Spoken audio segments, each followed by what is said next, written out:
Do you think you know The Conjuring? Well, here's some things you may not have known about the first film in the Conjuring series. Who's ever down there? I'm gonna lock you in now!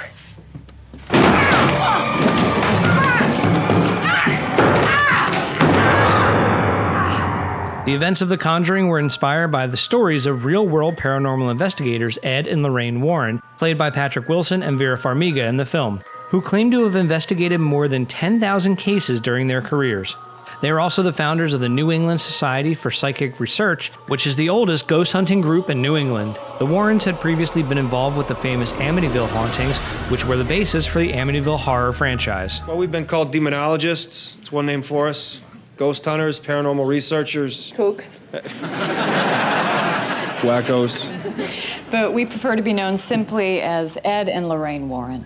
Development on the Conjuring franchise began almost 20 years before any of the films were made. Producer Tony DeRosa Grund became interested in adapting the story after Ed Warren played him a tape of Lorraine Warren's interview with Carolyn Perron. After playing the tape, Warren told DeRosa Grund, quote, "If we can't make this into a film, I don't know what we can." DeRosa Grund's original version of the film was for it to be told from the point of view of the Perron family, and he shopped this version of the movie to studios for nearly 14 years. He eventually recruited brothers Chad and Carrie Hayes to rewrite the script, and the pair decided to refocus the movie on the Warrens instead of the Perrons. You said that God brought us together for a reason, right? I'm pretty sure it's not to write a book.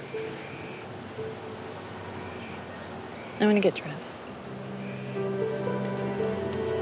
The Hayes brothers even called Lorraine Warren several times to clarify the details of the events. This new Warren-centric version of what would become The Conjuring was much more appealing to major studios, and resulted in a bidding war to win the rights to the pitch. Out of the 6 studios, including New Line Cinema and Screen Gems, Summit Entertainment won out. Interestingly, Summit and DeRosa Grund could not reach a deal, and New Line stepped in to pick up the movie with Warner Brothers distributing.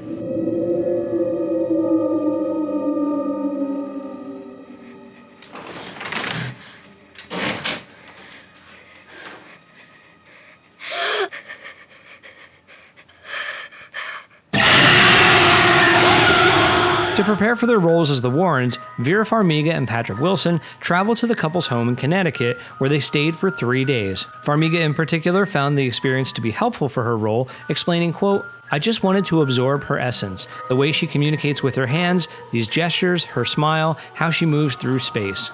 When Farmiga and Wilson were meeting up to travel to the Warren house, a suitcase fell out of a car in front of Wilson's car on the highway and damaged his vehicle, enough so that Farmiga said his fender fell off his car, a situation that eerily mirrored an event that happened to the Warrens, which Farmiga had been reading about just before she went to meet with Wilson. There's this awful smell like rotting meat that moves around the house. What? What is it? Well, rancid smells could indicate some type of demonic activity. Saw and Insidious director James Wan was recruited to direct the film in June of 2011. At the time, the film was publicly known under the working title, The Untitled Warren Files Project. Under Wan's suggestion, the film's title was briefly changed to just The Warren Files before the final title returned to The Conjuring. So, this place isn't haunted? No, it rarely is. Yeah, there's usually always some kind of rational explanation.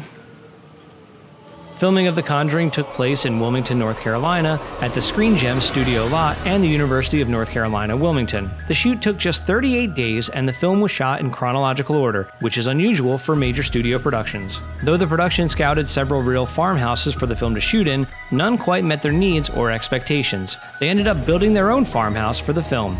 Several inexplicable and strange events happened to the cast and crew during production. Several unexplained scratches appeared on Farmiga's computer after she signed on to the film, and production staff frequently woke up between 3 and 4 a.m., or the witching hour, during filming for no reason.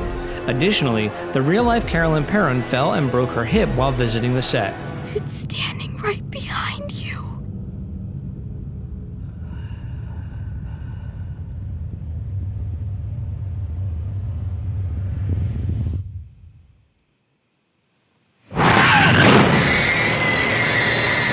And here's a bonus one.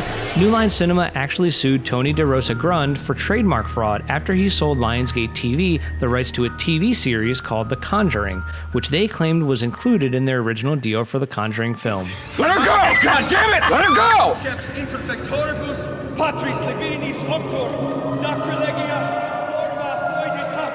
She's already gone. And now you're all gonna die. That's it for this episode of You Think You Know Movies. Make sure to subscribe, like us on Facebook, follow us on Twitter, and get the latest movie and TV news on ScreenCrush.com.